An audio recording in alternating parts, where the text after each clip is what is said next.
Ruebner from the Huffington Post. Listen to LRN.FM on any phone, anytime. 760-569-7753. That's 760-569-7753.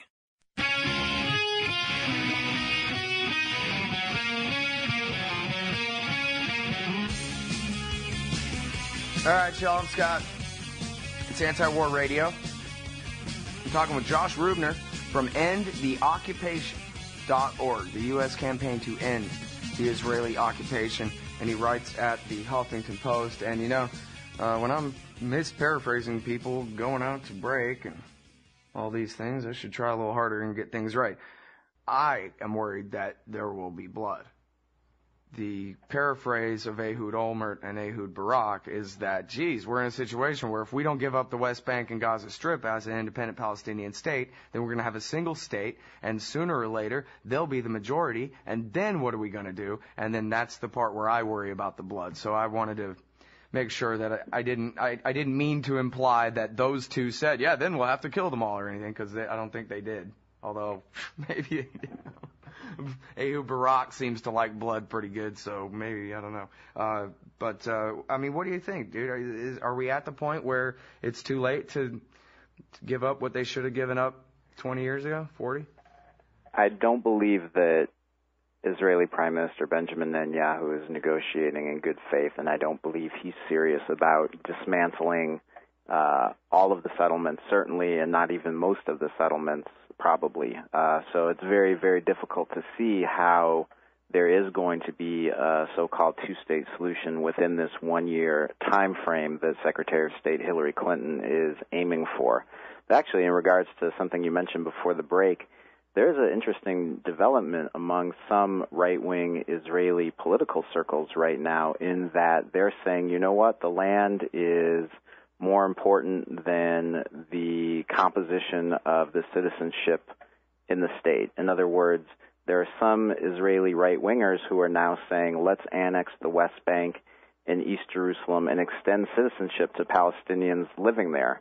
So it's an interesting development that you have both progressive Palestinians and very right-wing Israelis now contemplating a different political solution to the conflict.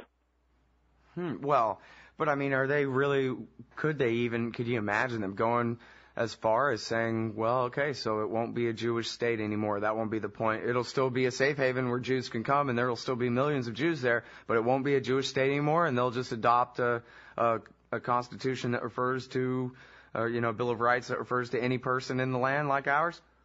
Well, I think a lot of the potential one-state or binational resolutions to the conflict that are envisioned are looking at some kind of guaranteed communal structures both for Israeli Jews and for Palestinians so that there would still be some kind of collective political entity, but there would be some shared powers between them. So, no, a one-state or binational solution doesn't necessarily cancel out any separate sense of national belonging, I don't think. Well, now, people talk about, I've never traveled the world, I really don't know, I just interview as many experts as I can, but can you tell us about the difference between the way Arab, Muslim, and Christian citizens of Israel are treated now? Because it's already a sort of a pseudo-Jim Crow thing inside Israel, never mind the West Bank and Gaza, right? It's very much a Jim Crow situation inside Israel, and what's important to understand and something that's overlooked is that Israel is, for all intents and purposes, already a binational state, and it's always been a binational state. When it was created in 1948, most indigenous Palestinians were ethnically cleansed from their homes and not allowed to return. That's what today constitutes the Palestinian refugee issue. Those who weren't ethnically cleansed from their homes remained within what's today Israel and eventually achieved citizenship within Israel and today comprise about 20% of the Israeli citizenry. But even though they have rights that exist on paper, and yes, they can vote, yes, they can form political parties, yes, they can have their own newspapers, there's a lot of discrimination against them, which is very analogous to the Jim Crow South. especially in terms of budget allocations not being adequately proportioned to Palestinian-Israeli communities, in terms of societal discrimination against them so that they're not allowed to live in particular places or go to particular schools. And then there's growing political repression against Palestinian citizens of Israel who are advocating for full civil and political equality. For example, one person by the name of Amir Mahfouz, he's the leader of one of the most prominent Palestinian-Israeli civil rights groups called Itijah, and he was recently incarcerated without charge or trial, abducted from his home in the middle of the night by Israeli security forces, and subjected to torture, all in this kind of witch hunt against him and his organization, and he's a citizen of Israel. So, yes, Palestinians within Israel do face a lot of discrimination and a lot of abuse.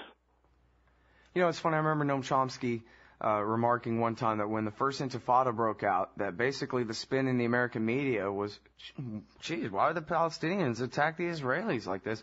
As though the occupation wasn't going on, as though, you know, the West Bank had invaded Israel, basically, with these suicide bombers and that kind of thing. And it seems to me like, you know, if someone's not an avid consumer of news on this issue and they basically are just a regular American going about their life and they kind of hear a little bit here and there about Israel or see it on TV, they might not even really understand that there are occupied territories that have been occupied for 40 years.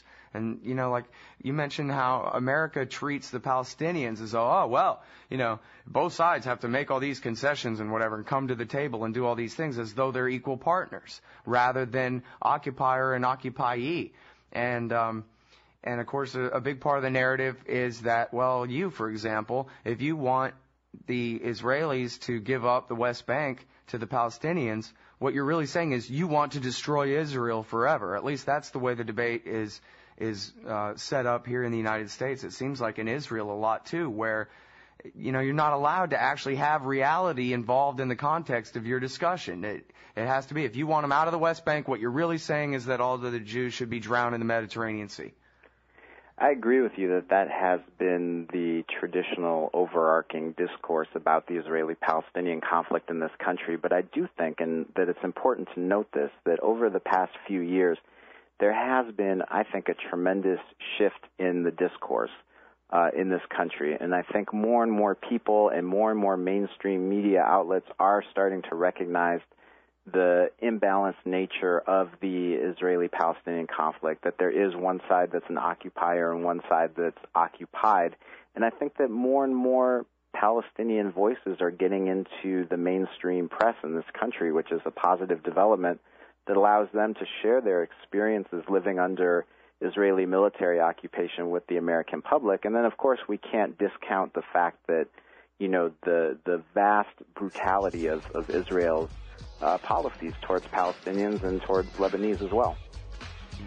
Yeah, I've heard it said a few times that the Israelis can be pretty good at tactics in the short term, but they got no strategic view whatsoever for the long term. Talk about blowing it, you know, turning the American people against them, who they had, you know, as Netanyahu bragged, 80%. It's absurd, he said, and then he threw it away, his predecessor. All right, thank you very much, Josh. I really appreciate your time on the show today. Thanks so much for having me. All right, everybody, that's Josh Ruebner. He is co-founder of Jews for Peace in Palestine and is part of the U.S. campaign to end the Israeli occupation. That's endtheoccupation.org. And you can find him also at the Huffington Post. I wish you would.